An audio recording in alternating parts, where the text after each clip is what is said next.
OTC markets has outed its Chicken Little, and the collateral sky is no longer falling. According to a new report from the Committee on the Global Financial System, a central bank forum of the Bank of International Settlements, the collateral shortfall that has been widely reported on appears to be grossly overstated. I'm Jim Jalker, your host on Numerix video blog. With me today, Denny Yu, project manager from Numerix, and part of the risk team. How are you, Denny? Good, and very glad to be here, Jim. Thank you. So, want to talk about this. William Dudley, who's chairman of the committee and president of the Federal Reserve Bank of New York, wrote in this report that the shift towards central clearing of derivatives will add to the demand for collateral assets, which is already being increased by reliance on secured bank funding, but noted there is no evidence or expectation of any lasting or widespread scarcity of such assets in a global financial markets. But I think one of the key questions in this report was there will be elements of collateral shortfalls from a geographic standpoint. Maybe you can shed a little light into that. Sure. Why don't we take a step back and talk about where the concerns around collateral crunch are really coming from. And a lot of it's being driven by regulation, specifically the need for mandatory central clearing, which is going to rely on new collateral postings that were in the past never really required before. So new collateral requirements for corporates as well as counterparties that are swept out under the EMIR regulations as well as the Dodd-Frank regulations. And what that's really going to push is the need for high quality collateral.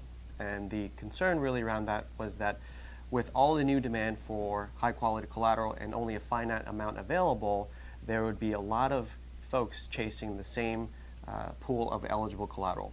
Now what this report is really talking about is that their study has shown that there's not going to be a long-term scarcity of collateral. And there is a mention that in the short term, there may be supply and demand imbalances.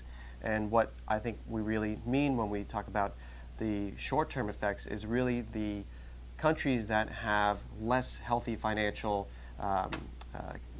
health are going to have problems collecting and getting high quality collateral, given that they're already posting collateral for a lot of their day-to-day funding needs. So namely, that's going to put us right in the smack in the middle of the Eurozone. Exactly. So some of the peripheral countries like Greece and Italy, the ones who have potentially weaker sovereign bonds for posting of collateral may find that they're taking higher haircuts on their own collateral and will need higher grade collateral such as U.S. Treasuries, which everybody else is chasing to be able to post and meet collateral requirements. But one of the evolutions of eligible collateral talked about AAA and AA government-backed issuance, and most notably out of these countries, we're starting to see the more widespread acceptance of covered bonds as higher rated securities. So are we seeing a structure finance 2.0 on the horizon?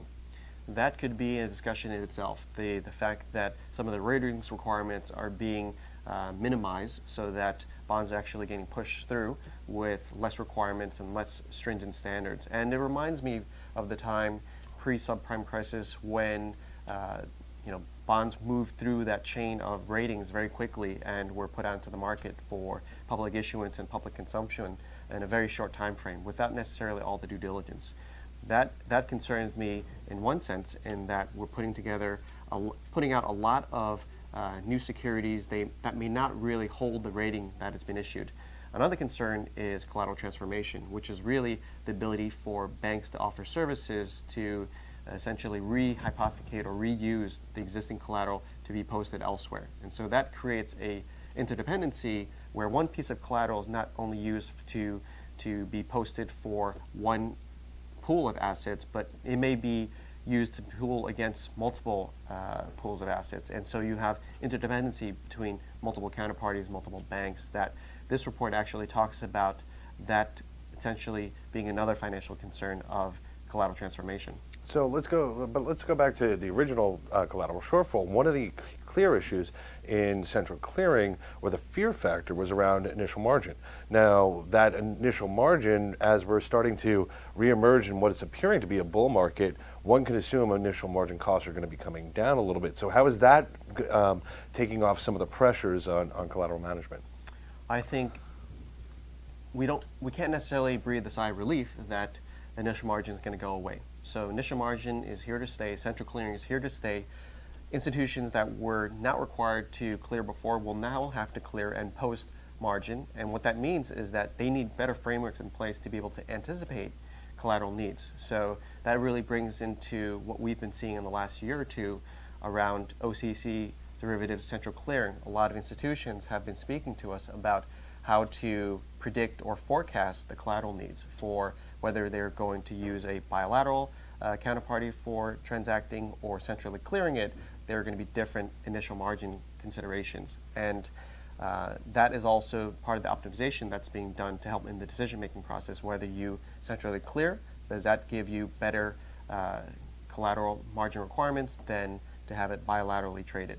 And that brings us right back into the funding questions. Denny, thank you so much for your time, and this is going to be something that we continually watch as collateral and the collateral shortfall or lack thereof continues to evolve. We want to hear what you think. Follow us on Twitter at NX Analytics. Follow our blogs. We'll be talking a little bit more about this, and definitely we'll have Denny back on the video again. Denny, thank you so much, and we'll see you next time.